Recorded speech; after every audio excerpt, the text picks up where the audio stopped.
हा सुंदर कार्यक्रम होतो, काय भावना असतील, काय आव्हान असेल? आवाहन का आव्हान? आव्हान आवाहन एकच आहे, समाजाने व्यसनमुक्त व्हावं.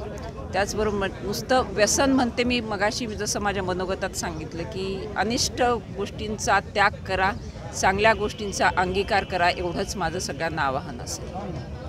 नेमका या कार्यक्रमामधून तुम्ही आगामी निवडणुकीच्या अनुषंगाने देखील काही वक्तव्य केली की शिवसंग्रामच्या मावळ्यांनी कुणीही खचून जायचं नाही, आपल्याला हे नाशवंत असलेलं जे सामर्थ्य आहे ते दाखवून द्यायचं. ते कशा पद्धतीने असणार आहे ते कधी पाहायला मिळणार?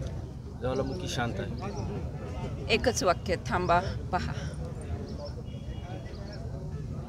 नेमकं आपले पक्षाचे जे प्रमुख आहेत त्यांनी देखील म्हटलं की आगामी निवडणुकीत कुणाला तिकीट मागायची गरज नाही, तर इथून तिकिटाची देखील त्यांनी घोषणा आजच करून टाकली.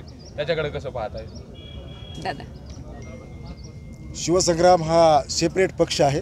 आज आम्ही भाजपसोबत युतीमध्ये आहोत. भाजपचा घटक पक्ष म्हणून आम्ही गेल्या 10 वर्षापासून काम करतो आहे.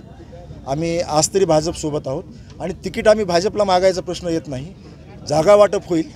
जागा वाटपामध्ये गेल्या निवडणुकीमध्ये आम्हाला 4 जागा मिळाल्या होत्या.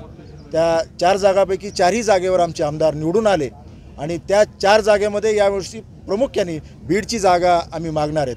कारण की बीडमध्ये शिवसेनेला जागा होते आणि गेल्या 4-5 निवडणुकीमधून शिवसेनेचा उमेदवार इथून पराभूत होतो आहे. म्हणून ह्या जागेवरती ज्यावेळेस स्वर्गीय मेटेसाहेब अगदी 5-6 दिवसामध्ये लढले आणि त्यांचा अगदी निसटता पराभव झाला, म्हणून या जागेवरती युतीमध्ये आमचा मोठा दावा आहे आणि हा दावा आता आम्ही ठामपणे मांडतो आहोत. ओके.